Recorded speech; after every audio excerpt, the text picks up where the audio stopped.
오늘 설교 제목에 회심이라는 단어가 나옵니다.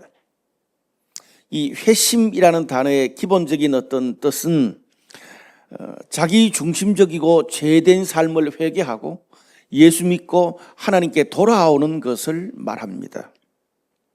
그런데 기독교 역사가 지속되면서 이 회심이라는 단어가 단순히 예수를 처음 믿을 때뿐 아니라 우리 신앙생활 전반에 걸쳐서 확대 적용되어서 이 단어가 사용되기 시작했습니다. 그래서 우리 신앙의 삶, 또 우리 인생의 결정적인 순간에 하나님을 통해서 이전과는 완전히 다른 삶을 살게 될 때 그것을 신앙의 새로운 회심이다, 그렇게 표현합니다. 오늘 본문에 베드로가 경험한 회심은 예수 처음 믿을 때 겪는 회심이 아니라 신앙생활의 새로운 회심, 재회심이다, 그렇게 볼 수가 있겠습니다. 우리가 지금 매주마다 사도행전 9장에서 15장까지를 변화되는 공동체라는 주제로 말씀을 듣고 있습니다.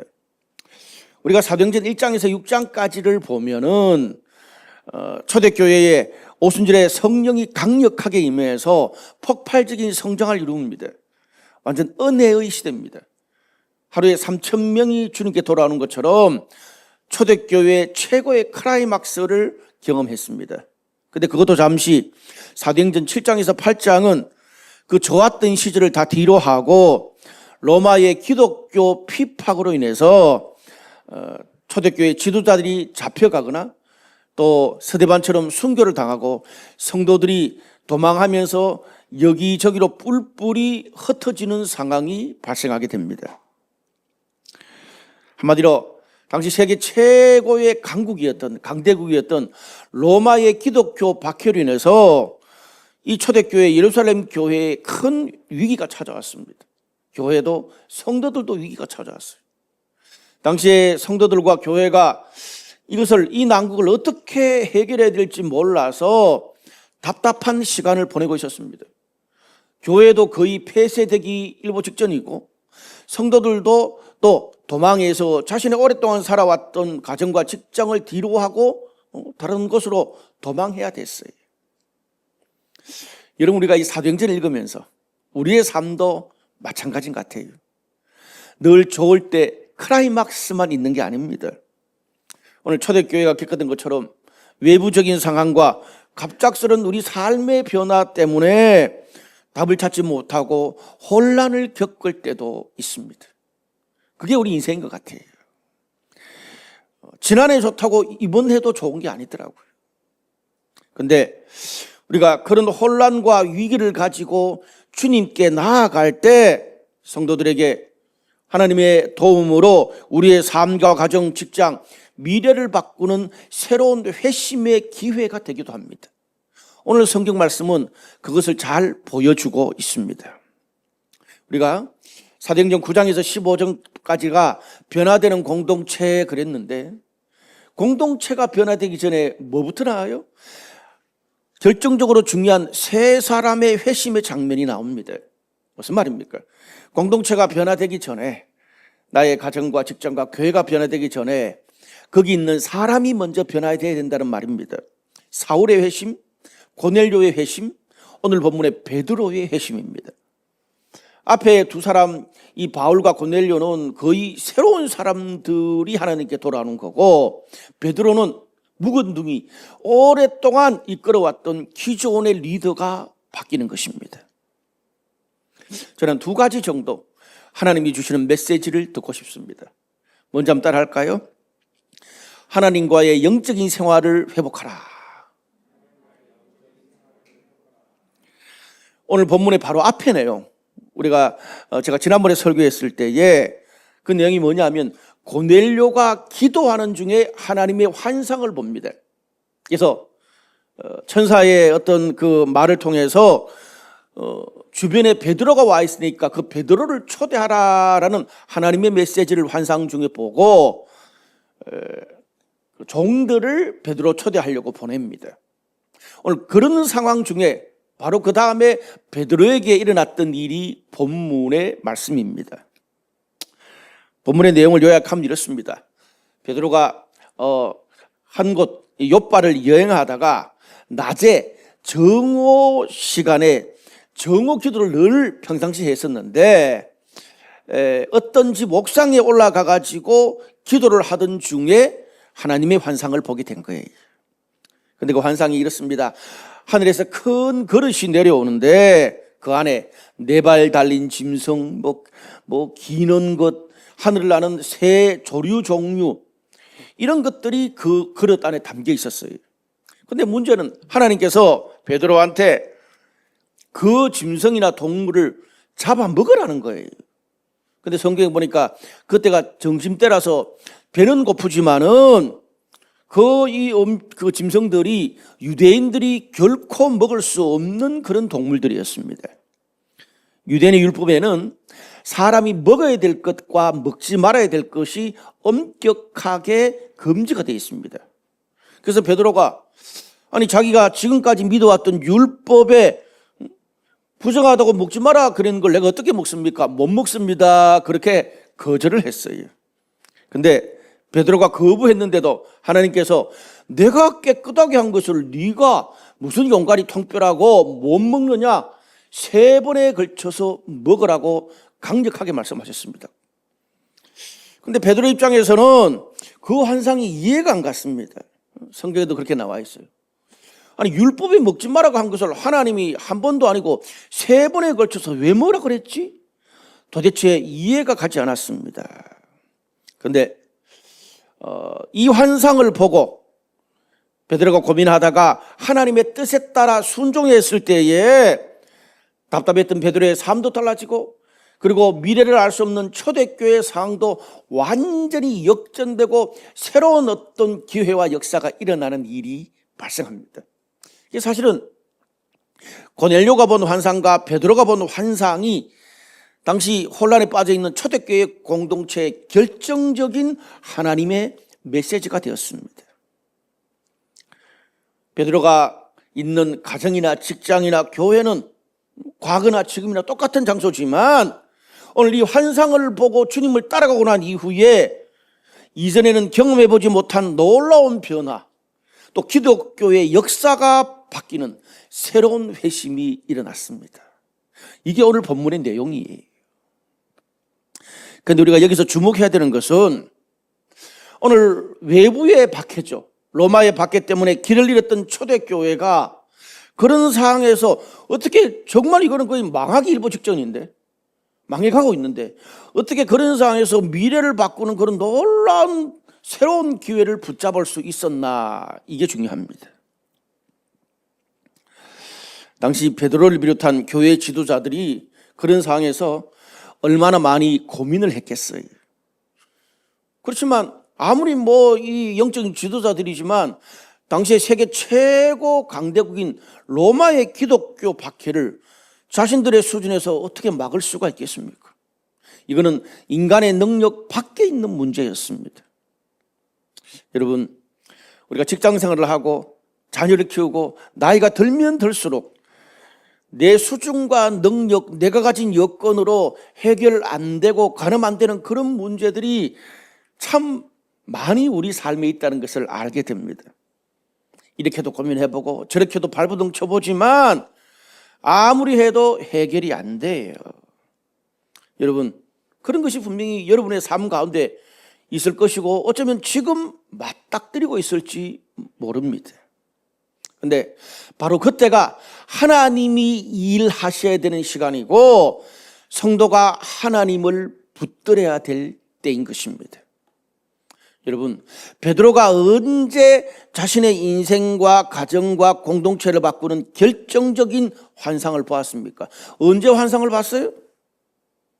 여행을 가서 평상시에 해왔던 정오 기도를 드리려고 살펴보다 보니까 없어서 남의 집의 지붕, 원어를 보면 남의 집의 옥상에까지 올라가서 정오 기도 시간을 지키려고 기도할 때 하나님의 환상을 봤습니다. 만약에 베드로가 여행을 핑계로 내가 이렇게 멀리 놀러 와서 여행까지 와서 기도 드릴 데가 없어가지고 그런 여러 가지 핑계로 기도를 드리지 않았다면 하나님의 뜻을 알 수가 없었던 거예요. 또 연회에서 기도 마치고 마침 고넬료가 보낸 이방인 종들이 왔을 때에 그들을 보면서 하나님이 보낸 사람이라고 받아들일 수도 더 없었을 거예요. 무슨 말입니까? 하나님께서 계속 하나님의 뜻을 베드로 주변에서 보내주고 있는데 미래를 어떻게 될지 모르게 헷갈려하는 베드로에게 하나님의 뜻을 계속 보여주고 있는데 베드로가 제대로 깨닫지 못하게 되는 거예요. 만약에 옥상에서 기도하지 않았다면 아찔하지 않습니까? 우리 오늘 본문을 통해서 성도가 하나님과의 영적인 생활, 예배하고 큐티하고 기도하고 셀 모임하고 이런 성도들의 이 삶 속에 이런 영적 생활이 우선순위로 지속적으로 자리 잡고 있는 것이 왜 중요한가를 가르쳐주고 있습니다. 오늘 본문 굉장히 중요한 본문이에요. 여러분, 우리가 인생에서 찾아온 수많은 문제를 만날 때 주님의 뜻을 알기 위해서 간절히 기도도 해보고 주변에 기도 제목도 막 내고 그럽니다. 저도 마찬가지예요. 근데 오늘 본문에 베드로도 그랬을 거예요. 지금 얼마나 자신의 어떤 공동체가 위기 가운데 있습니까? 한치 앞을 내다볼 수가 없어요. 근데 그런 베드로에게 하나님께서 언제 당신의 뜻을 보여주시고 결정적인 뜻을 보여주십니까? 정말 결정적일 때 막 예배 큰 수백 명, 수천 명이 모인 집회에서 보여준 게 아니에요. 오늘 이 본문 앞에 고넬료에게도 하나님의 뜻을 보여주실 때 어떻게 해요? 오후 3시 기도 때, 그리고 베드로는 낮 12시에 정해놓은 기도 때, 그것도 예루살렘 교회에서 예배 드릴 때가 아니고 어디에 여행 가서 남의 집에 옥상에서 기도할 때, 그때 하나님이 당신의 뜻을 보여주셨습니다. 쉽게 말하면 내일까지 3월 1일 대체 휴일이니까 황금 연휴잖아요. 공휴일 끼워가지고 가족들과 일본에 놀러 갔는데 그냥 차를 타고 이동하면서 큐티를 하고 있는데 하나님이 몇 년 동안 내 인생에 너무나 중요한 문제 기도할 그것을 뜻을 보여주셨다는 거예요. 또 일본에 놀러 가서 주일이다. 그래서 카페에서 온라인으로 지금 예배 드리고 있는데 오늘 말씀을 통해서 그동안 수년 동안 기도했던 우리 가정과 직장의 문제에 대해서 하나님께서 답을 주고 계시다는 거예요. 하나님의 시간 타임은 우리 시간 타임과 다릅니다. 그런 면에서 성도들의 삶에 하나님과의 교제와 영적 생활이 우선순위로 딱 자리 잡고 있으면, 우리 가정에 딱 자리 잡고 있으면 언제 어떤 상황에서나 상관없이 하나님께서 말씀하실 때 그것을 나에게 주시는 응답으로 받을 수가 있습니다. 여러분, 목회나 리더를 오랫동안 해보면 느끼는 게 하나 있습니다. 그게 뭔지 아세요? 이 말씀, 이 모임, 이 수양회에 꼭 있고 들어야 될 그 사람이 정작 그때 없어요. 안 들어도 되는 사람이 늘 그 말씀을 듣게 돼요. 자신은 기도 제목 내놓고 다른 사람들은 열심히 기도하는데 자신은 그냥 기도 제목 내놓은 것도 까마득하게 잊어버리고 고민만 계속하고 있어요. 근데 언제요? 오히려 그때 가서 그 말씀을 들은 사람이 다시 찾아가서 야, 너 기도 제목 냈던 거 이런 하나님의 뜻 아니냐? 주변에서 가서 이야기를 하는 참 웃지 못할 해프닝이 벌어지기도 합니다. 여러분, 성도가요, 하나님으로부터 은혜, 사랑, 축복, 인도, 분별, 열매 등 그 하나님의 모든 공급받는 공식 채널을 무엇으로부터 받을 것 같습니까? 하나님이 성도들한테 은혜 베푸시는 공식 채널이 뭡니까? 영적인 생활, 하나님과의 교제를 통했습니다. 그래서 성경에 요한복음에 포도나무가 가지에 붙어 있어야 열매를 많이 맺는다라고 말합니다. 하나님과의 교제와 영적 생활은 성도의 영적 젖줄입니다. 이 말씀을 좀 많이 드리고 싶지만 저는 주로 성경 본문에 있을 때 그때 말씀을 주로 드려요. 오늘 딱 이 본문이 걸린 거예요. 여러분, 하나님께서 우리 성도들에게 공식 채널을 통해서 이렇게 은혜를 주신다고 성경에서 두고두고 계속 말하잖아요. 그런데 이런 공식 채널 젖줄이 다 사라져서 하나님과의 관계가 무너지고 영적으로 굶어 죽어가고 있는데 성도가 어떻게 하나님의 뜻을 제대로 알고 영적으로 제대로 살 수 있겠습니까? 여러분, 사람이요, 모든 게 좋을 때, 평안할 때, 잘 나갈 때 내 머리와 내 경험으로 충분히 해결할 수 있을 때는 영적인 힘이 있냐 없냐, 영적 생활에 잘 갖춰져 있냐 아니냐가 별로 표시가 안 납니다. 그런데 오늘 본문처럼 박해받는 초대교회처럼 내 수준, 내 능력, 내 여건으로 도저히 감당할 수 없는 상황에 딱 닥치면 바닥이 금방 드러납니다. 이게 신앙생활이에요. 여러분, 예를 들어서 평상시에 늘 식단 조절 잘하고 바꿔 음식을 잘 먹고 전국체전 달리기 경주에 딱 임했다. 그러면 어떻습니까? 평상시에 늘 잘 먹고 식단 조절한 것들이 쌓여가지고 힘들어도 버텨내는 힘이 있습니다. 그런데 평상시 걸어다니는 것과 운동 경기에 뛰는 건 다르잖아요. 작년에 우승했다고 그냥 식단 조절도 안 하고 먹는 것도 제때 안 먹고 며칠을 굶고 만약에 경기에 나갔대. 아무리 작년에 우승한 사람도 한 발짝 내디드는 것도 부담스럽습니다. 흔히 어린아이가 배가 고프면 어떻습니까? 저는 그거 잘 모르는데 어릴 때 아이 키울 때 거의 그냥 나는 참여를 안 해가지고 죄송합니다만은 어린아이가 배가 고프면 계속 울잖아요. 그때는 엄마가 까꿍해도 울고 재밌는 TV 틀어놔도 울고 좋아하는 장난감을 쥐어줘도 계속 웁니다. 아이가요, 배가 고프고 굶으면 세상 모든 게 다 귀찮고 짜증나요. 그때는요, 일단 굶은 배를 채워야 울음을 거칩니다. 여러분, 영적으로도 마찬가지입니다. 자는 사람들 깨고 다시 듣고 주무세요. 영적으로도 마찬가지입니다. 사람은 밥심으로 산다. 그렇게 한국 어르신들이 많이 이야기하잖아요. 사람은 밥심으로 삽니다. 그러면 성도는 따라합시다. 성도는 영적인 힘으로 산다. 그래서 요한복음에 뭐라 그래요? 주님의 살과 피를 뭐라고 표현해요? 참된 음료고 참된 양식이다라고 표현해요. 주님의 살과 피를 참된, 성도가 먹어야 될 참된 음식이요 참된 양식이다. 무슨 말이에요? 성도들이 매주마다 예배를 먹고 날마다 말씀과 기도를 먹고 성도들과 함께 모임하면서 기도하고 격려하면서 계속 먹어야 영적인 힘이 생긴다는 말이에요. 근데 영적으로 계속 굶는 사람도 어린아이와 똑같습니다. 영적으로 계속 굶으면 어떻게 된 줄 아세요? 세상 모든 게 다 귀찮습니다. 이래도 문제고 저래도 불평하고 가만히 있어도 무력감에 빠져서 계속 웁니다. 아모스 선지자가 살던 이 시대에 이스라엘 백성들이 이랬습니다. 아모스 8장 11절에서 13절.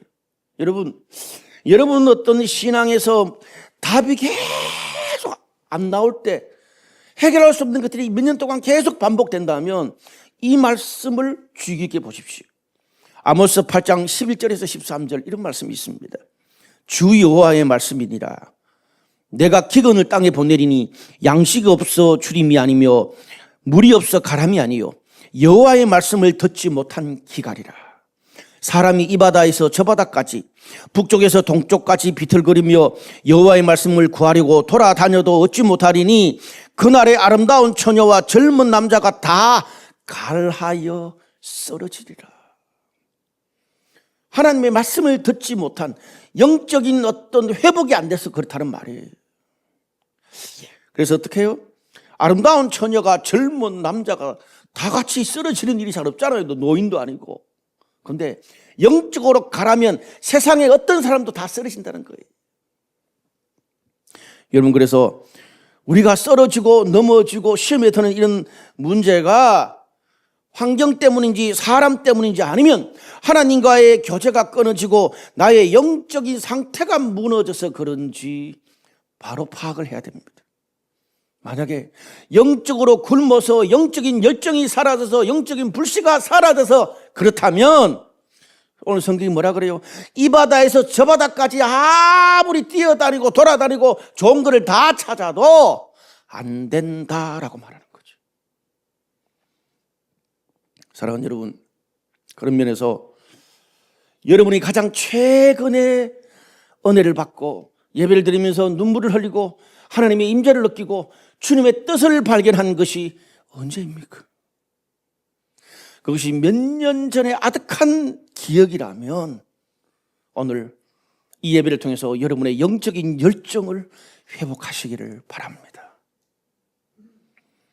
만약에 이 설교를 듣고 있는 여러분 가운데 하나님과의 교제와 영적 생활이 무너져 있다면, 나도 무너져 있고 와이프도 무너져 있고 우리 가정도 무너져 있고 우리 셀도 무너져 있다면 어떻게 계속 무슨 일을 해도 다투고 혼란스러운 일밖에 생기지 않을 것입니다. 오늘 말씀을 듣고 영적 생활을 회복하십시오. 나의 영적인 생활만 바로 잡혀 있어도 아무리 어려운 상황이 찾아와도 영적인 힘으로 하나님이 주신 그 힘으로 버텨내고 무너지지 않습니다. 그런 상황에서 오늘 베드로처럼 인생의 절대적인 위기 앞에서 하나님의 새로운 뜻을 발견하고 미래를 바꾸는 영적인 기회를 발견하게 될 것입니다. 두 번째로 한 번 더 따라합시다. 내 능력으로 해결할 수 없는 문제일수록 주님의 뜻을 따르자. 오늘 두 번째로 주목할 것은 하나님이 베드로한테 주신 이 환상의 내용이 뭔가 하는 것입니다. 저도 이 설교를 수없이 들었습니다. 그런데 성경에 베드로가 의심하는 것처럼 들을 때마다 헷갈려요. 명쾌하게 나오지 못했어요. 그래서 제가 오늘 말씀을 묵상하면서 저는 개인적으로 명쾌하게 좀 와닿았어요. 참 감사했어요. 설교 준비를 하면서. 여러분, 당시 베드로는 초대교회를 이끄는 지도자였습니다. 지도자였기 때문에 로마의 박해로 교회가 무너지고 성도들이 막 그들의 가정과 직장을 막 옮기면서 도망 다니는 것을 보면서 얼마나 많이 고민하고 기도를 했겠어요. 거기에 대해서 하나님께서 어떤 메시지를 주실까 목회자라면 고민하지 않았겠어요. 그런데 감사하게도 그런 중에 여행하러 갔는데 남의 집에 지붕에서 기도하면서 하나님이 주시는 결정적인 환상을 봤습니다.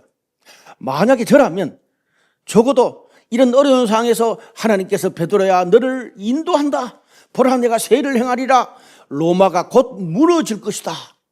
그런 환상을 봐야 되는 거 아니에요? 그런데 그런 환상은 고사하고 정말 이상한 환상을 봤어요. 유대인의 율법에 먹지 말라고 하는 막 부정한 동물만, 예쁜 동물도 아니고 먹지 말라고 하는 그런 동물들만 모아 놓고 그것도 3번 반복해서 하나님이 깨끗하게 했는데 네가 왜 안 먹냐? 먹어라. 3번 반복해서 먹으라는 건 뭐예요? 거부할 수 없는 하나님의 강력한 메시지라는 말입니다. 도대체 하나님이 무슨 말씀하려는 거지? 내가 지금 이런 상황에서 로마의 박해를 어떻게 교회가 견뎌낼까 기도했는데 하나님이 이 부정한 짐승들을 3번이나 먹으라는 것과 무슨 상관이 있어? 제가 베드로라면 굉장히 하나님 앞에 화가 났을 것 같아요. 베드로가 이 하나님께 받은 환상의 내용이 평상시 자신이 믿고 살아왔던 믿음의 가치관이나 인생의 중요한 신념하고 너무 다르잖아요. 율법하고 배치되는데 당황스러운 거예요. 그래서 베드로가 참 착해요. 베드로 그런 거 보면. 그래서 제가 베드로가 못 되는 것 같아요. 좀 이해 안 갔지만 베드로가 그 환상 때문에 고민하고 있을 때 마침 이방인 고넬료가 보낸 사람들이 집에 도착했습니다. 이방인이잖아요. 만날까 말까 고민하는 중에 그때 또 성령께서 한 번 더 메시지를 주십니다. 의심하지 말고 그들과 함께 가라. 여기서 그들은 누구예요? 이방인들과 함께 가라는 거예요. 그래서 집에 들였더니 그 고넬료가 보낸 종들이 뭐라고 말하냐 하면 베드로 선생님 우리가 모시고 있는 이 백부장 고넬료도 기도할 때 하나님의 환상을 보고 베드로를 초대하라 그래서 우리가 당신 초대하려고 왔습니다 그랬어요. 여러분, 베드로의 입장에서 얼마나 놀랐겠어요. 나도 정해진 시간에 기도하는 중에 하나님 환상을 봤는데 고넬료도 그랬다고? 둘 다 똑같이 환상을 봤는데 나한테는 율법의 금한 동물을 먹으라고 하고 고넬료는 베드로를 초대하라 그랬네. 우연의 일치라고 하기에는 둘 다 하나님의 환상을 보았고 고넬료와 베드로가 경험한 것들이 딱 더블 체크가, 팩트 체크가 정확하게 맞아떨어지는 거예요. 그래서 베드로가 고넬료가 보낸 이방인 종들의 말을 듣고 또 받아들여서 자신이 거하는 그곳에서 함께 하룻밤을 보냅니다. 유숙한다 그랬어요. 여러분, 그런데 당시 유대인의 율법과 문화에서 유대인과 이방인이 함께 하룻밤을 자는 것은 있을 수도 없는 일입니다. 유대인의 율법에는요, 정결 예식이라는 게 있습니다. 그래서 먹지 말고 만지지 말아야 될 것이 엄격하게 금지되어 있어요. 그 중에 하나가 또 뭔지 아세요? 인간관계에서 유대인들은요, 하나님을 모르는 이방인들과 교제를 하거나 같이 식탁에서 둘러서 밥도 못 먹고 이방인의 집에 찾아가는 것도 금지되어 있어요. 수천 년 동안. 그런데 베드로가 지금 어떻게 해요? 이방인 고넬료가 보낸 이방인 종들과 함께 하룻밤을 보내요. 그런데 이렇게 되면 초대교회를 이끄는 지도자 베드로의 이런 행동은 수천 년간 지켜온 유대인들의 율법을 정면으로 거부하는 거예요. 여러분, 오늘 본문 마지막에 보면 베드로가 이 이방인 종들을 따라서 이방인 고넬료로 만나를 갈 때에 몇몇 사람들도 따라갔다 그랬어요. 도대체 저 어떻게 초대교회를 이끄는 저 영적 지도자가 수천 년간의 율법을 어기고 저러지? 따라갔다는 거예요. 이것이 이제 알려지면은 베드로의 리더십에 치명타를 받게 됩니다. 무슨 말입니까? 베드로 자신도 평생 자기가 지켜왔던 신앙의 가치관, 삶의 중요한 신념과 완전 배치되는 행동을 지금 본인도 하고 있어요. 근데 질문, 어떻게 이런 베드로에게 이렇게 한순간에 급격한, 한 번도 해보지 않았던 행동, 급격한 변화를 하고 있을까요? 하나님이 개입해서 그렇습니다. 오늘 이 환상이 하나님의 개입한 강력한 증거예요. 하나님이 만약에 개입하지 않았다면 베드로는 그냥 영적 지도자로서 평상시 신앙생활 해왔고 살아왔던 자신의 신앙의 가치관대로 이방인을 만나지도 않았고 그들의 말을 아예 무시했겠죠. 받아들이지 않았겠죠. 그런데 오늘 이 환상, 너무나 생뚱맞고 엉뚱한 충격적인 환상, 수천 년 동안 이스라엘 백성들이 지켜왔던 율법과 배치되는 너무나 엉뚱하고 강력한 환상을 보여주면서 3번이나 먹어라라고 충격을 주고 난 이후에 또다시 성령께서 그 너한테 찾아온 이방인을 따라가라 그랬어요. 그 더블 체크를 통해서 이방인 고넬료도 자신이 본 것처럼 똑같은 것을 봤기 때문에 이런 모든 이 짧은 시간이지만 강력한 환상과 성령의 인도와 더블 체크를 통해서 우연이 아니라 하나님께서 지금 강력하게 나에게 말씀하고 계시는구나를 느끼게 됐던 거예요. 자, 그러면 베드로가 본 환상의 의미가 뭡니까? 주무신 분들 이거 듣고 끝냅시다. 베드로가 본 환상의 의미가 뭡니까? 만약에 오늘 하나님께서 베드로를 가만히 놔뒀다면 그가 그냥 목회자로서 그냥 유대인 출신 그런 사역자로서 평생 살아왔던 나의 본성과 가치관대로 자신의 모든 삶을 이끌어가고 결정하고 선택을 했을 거예요. 그것을 어떻게 해요? 하나님이 갑자기 강력하게 개입하셔서 뺨때기 한 방 딱 때리면서 멱살 잡고 끌고 가고 있는 것. 이게 오늘 하나님이 베드로에게 주신 황당한 환상입니다. 왜 그랬을까요? 하나님이 갑자기 개입하셔가지고 베드로 평상시에 하던 행동 못하게 빡 때리고 멱살 끌고 가고 있는 거. 왜? 그래야 베드로가 주님의 길로 돌이키거든요. 여러분, 제가 목회를 하는 것도 그랬습니다. 여러분, 많은 사람들 제가 목회자라 그랬을 때 가장 많이 듣는 게 뭔지 아세요? 목사님 말인 줄 알았습니다. 제가 하나님의 강력한 개입으로 멱살 잡혀가지고 뺨 한 대만 맞았겠습니까? 주님이 멱살 잡고 끌고 가는 대로 따라가지 않으면 죽을 것 같아서 목회했습니다. 여러분, 제 성격에 그 답이 안 나오고 그런 홍대 목회, 강남 목회 개척을 했겠습니까? 주변에 모두가 말렸습니다. 진짜. 한 분 딱 찬성하셨는데 그 한 분도 제 이야기 듣고 1년 뒤에 돌아가셨어요. 그래서 제가 이 본문이 이해가 가요. 그런데 어떻습니까? 베드로 자신의 입장에서는 도무지 이해가지 않았지만 하나님께 멱살 잡혀서 하나님의 뜻을 따라 순종하니까 이후에 어떤 일이 일어났습니까? 베드로의 인생과 공동체에 새로운 회심이 일어났습니다. 내 능력으로 한 번도 겪어보지 못했던 놀라운 일들이 베드로의 인생, 베드로의 가정, 베드로의 공동체에 일어났습니다. 처음에는 너무 황당한 환상이라고 생각했는데 나중에 초대교회 전체 성도들을 설득할 때 베드로가 본 환상, 자신이 경험한 그 환상을 가지고 성도들을 설득할 수 있었습니다. 그리고 이 일 이후로 기독교 최초로 이방인을 위한 선교사를 파송합니다. 유대인 역사 수천 년 동안에 처음 있었던 일입니다. 그래서 초대교회가 유대 땅을 넘어서 모든 족속에게 복음이 전파되는 기독교의 역사를 바꾸는 일이 이후에 일어납니다. 무슨 말입니까? 이후에 일어났던 모든 것은 베드로가 지금 옥상에서 하나님의 환상을 보고 이해가지 않았지만 따라갔기 때문에 모든 것이 세트처럼 가능했습니다.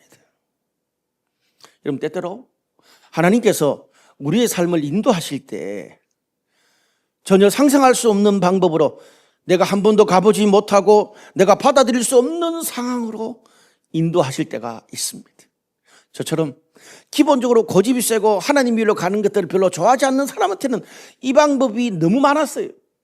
제가 오늘 저의 예화를 거의 빼는 이유는 많이 들었기 때문에. 특별히 본문처럼 내 능력과 여건으로 가늠할 수 없고 해결할 수 없는 문제일수록 하나님이 개입하셔야 되고 개입하실 때가 많습니다.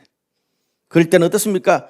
베드로에게 환상을 주신 것처럼 하나님이 개입하셔서 멱살 잡고 우리의 길을, 우리의 미래를, 우리의 가정을, 우리의 직장을, 우리의 신앙 공동체를 주님께서 이끌어 가시는 거예요. 그 주님의 뜻을 따라갈 때 그 순간은 이해가지 않지만 나중에 가면 이전에 나의 삶에서 일어났던 것과 차원이 다른 새로운 하나님의 일하시는 회심의 역사를 경험하게 되고 그것이 내 미래에, 내 가정에, 그리고 내 직장에, 내 교회에 세대를 넘어서 두고두고 간증거리가 되는 겁니다. 여러분, 우리가 주님이 원하시는 길을 걸어가기 시작할 때 그때 이로 내가 걸어가는 미래, 나의 가정과 직장이 가는 길, 그리고 여러분의 공동체가 가는 길은 나의 길이 아니라 주님의 길이 됩니다. 말씀의 결론을 맺겠습니다. 오늘 본문에 베드로가 무슨 문제가 있어가지고 이렇게 된 게 아니에요. 베드로가 문제가 있는 게 아니에요. 베드로가 뭐 큰 죄를 짓거나 큰 실수를 한 게 아니에요. 예수님이 부활하신 이후에 사도가 된 베드로만큼 주님 앞에 열심히 살고 잘 산 사람이 없어요. 지금까지 초대교회가 이렇게 아름다운 공동체가 될 수 있던 것도 베드로의 믿음과 헌신이 결정적인 역할을 했습니다. 그런데 오늘 본문에서 가르쳐 주는 게 뭡니까? 베드로가 초대교회를 일으킨 장본인임에도 불구하고 시대가 달라지고 하나님의 일하심의 역사가 달라질 때 성도들보다 제일 먼저 변화해야 되는 사람이 누구냐고요? 베드로라는 겁니다. 성도들 앞에 베드로가 사도일지는 몰라도 하나님 앞에 베드로는 사도가 아니라 다시 겸손하게 주님의 뜻을 묻고 변화되어야 될, 공동체가 변화되기 전에 제일 먼저 변화되어야 될 한 사람의 어린 양이라는 것을 성경은 가르쳐주고 있습니다. 하나님은 초대교회 공동체가 변화되기 전에 제일 먼저 지도자 베드로가 변화되기를 원하셨습니다.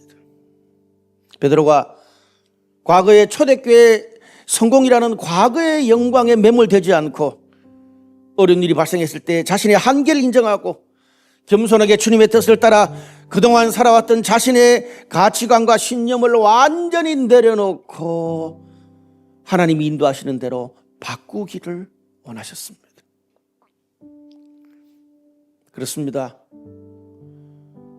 리더와 가장, 앞서서 이끄는 사람들이 바뀌면 공동체의 미래도 바뀝니다. 블루라이트 강남교회는 제가 바뀌면 돼요. 성도들이 신앙생활을 하면서 여러 가지 불편함을 겪고 부족함을 겪는 거 제가 바뀌면 된다고 생각을 합니다. 그래서 부담이 되고 오늘 본문 말씀은 그걸 이야기해 주는 거예요. 자, 그러면 여러분의 가정과 여러분의 셀은 누가 바뀌면 돼요? 부모와 리더가 바뀌면 됩니다. 그러면 여러분의 신앙과 여러분의 삶은 누가 바뀌면 돼요? 환경의 문제가 아니고 다른 사람의 문제가 아니고 내가 바뀌면 됩니다. 사실 코로나 이전과 코로나 이후에 우리 교회의 모습은 많이 달랐습니다. 코로나 이전에 우리는 교회를 개척해서 굉장히 역동적인 공동체였는데 코로나 이후로 굉장히 어려움도 있었고 굉장히 역동성도 많이 상실됐습니다. 그런 모습을 보면서 목회자로서 굉장히 많이 고민하고 기도도 해왔습니다. 그러면서 작년 연말에 하나님께서 많은 것들을 저에게 정리가 되고 오늘 본문의 베드로의 환상처럼 보여주기 시작하셨습니다. 내가 먼저 바뀌어야 되겠구나. 사실 우리 교회는요, 오랫동안 이 공동체를 이끌어오고 헌신했던 사람들은 너무 잘하고 있어요. 그들은 너무 잘해요. 예배도 셀도 사역도 너무 잘해요. 그런데 또 공동체에 좀 아웃사이드에 있는 분들, 새가족들이 들어오기는 참 쉽지 않은 그런 부분도 많이 노출됐어요. 또 기존에 해왔던 그런 사역 말고 그들이 할 수 있는 사역이 좀 더 풍성한 그런 것들이 좀 더 많아졌어야 되는데, 그리고 특별히 우리는 좀 이렇게 우리 교회에서 나이가 많은 분들은 참 헌신되고 잘해왔어요. 그런데 이제 여러분들의 후배인 20대와 30대는 그들이 이 공동체에서 은혜를 받고 사명을 느끼고 변화되려면 또 다른 모델이 필요한 거거든. 그래서 제가 올해 연초에 라이트온 예배에서 2주간에 걸쳐서 비전을 제시했습니다. 아지트 이야기도 하고 막 작당 이야기도 하고 우리 목사님 왜 저런가 그런 생각을 했을 거예요. 감사의 시간 잘하고 있는데 이름도 막 바꾸고, 사실은 제가 주도하는 겁니다. 제가 그렇게 기도하면서 하나님께서 저에게 주신 그 마음을 가지고 우리 기존에 헌신 잘하는 분들의 이 모델이 그 다음 세대에게도 또 아웃사이드나 믿지 않는 사람들에게 어떻게 하면 잘 흘러갈 수 있을까? 코로나 이후에 이 달라진 시대에 어떻게 잘 흘러갈 수 있을까? 그 고민을 많이 해서 나온 겁니다. 완벽할 수 있지 않을 수도 있고 지금 틀릴 수도 있고 그 과정 중에 있어요. 사실 필라멘트 팀은 죄가 없어요. 제 그 방향을 강력하게 제시했고 그 구체적인 방법들을 지금 끙끙대면서 고민하고 있는 겁니다. 제가 지난주에 특별예배 선교 그걸 하는 걸 보면서 너무 감사했어요. 아마 여러분 감사의 시간, 은사가 부른 감사 이야기 좀 헷갈렸을 거예요. 도대체 뭘 하자는 거냐? 그럼 예전에 감사의 시간 했던 걸 하지 말라는 거냐? 더 이상 설명도 없이 계속 하잖아요. 변화를 주도하는 사람들은 계속 그냥 변화를 주도해야 돼. 뭔가 과거에 익숙해 왔던 걸 좀 바꿔야 돼. 사실 제가 요구한 거예요. 우리가 거의 한 10년 가까이 한 주 동안 은혜 받고 힘들었던 기도 제목 나누는 거 잘했잖아요. 근데 뭐예요? 거기서 그치면 안 되고 한 주 동안에 하나님 주신 그 은혜와 감사를 가지고 우리 주변에 있는 사람들에게 조금이라도 함께 나누는 이야기로 업그레이드 돼야 되겠다 싶은 생각에 감사의 시간도 좀 바꿔달라고 필라멘트 팀에 요구했습니다. 한 몇 주 동안 여러분이 혼란을 좀 겪었었으니까 이제 좀 정리할 때가 됐어요. 이거 제가 해줘야 돼. 변화를 겪는 사람들이 이런까지 이야기하면 안 되거든. 주도하는 사람들은. 그래서 이 은사가 부른 감사 이야기는 기존에 여러분들이 한 주 동안 있었던 은혜 받고 감사했던 거는 그대로 나누고 그거 플러스 나의 은사를 통해서 공동체에 섬기고 섬겼던 그런 일들로 인한 감사를 나누는 것, 그것이 합쳐진 것입니다. 이제부터 그렇게 하시면 돼요. 근데 변화의 과정에서는 어떻게 강해 가야 되거든요. 제가 오늘 찬양을 설교하면서 찬양을 탁 듣는데 제 마음에 너무 와닿는 찬양을 해주셔서 감사해요. 저는 오늘 주님을 보게 하소서 이 찬양 가사 읽으면서 오늘 설교를 마치려고 합니다. 그 크신 사랑 주 임재 감사해. 의심하는 나를 손 내밀어 잡아주시네. 두려운 마음 내려놓고 주 바라봅니다. 주님을 보게 하소서. 나를 붙드소서. 내 뜻과 내 생각 내려놓고 주님 앞에 나 엎드려 주의 음성 기다리니 나를 부르실 때 믿음으로 걸어가리. 마지막 다시요. 주님을 보게 하소서. 나를 붙드소서. 내 뜻과 내 생각 내려놓고 주님 앞에 나 엎드려 주 음성 기다리니 나를 부르실 때 믿음으로 걸어가리. 기도하시겠습니다.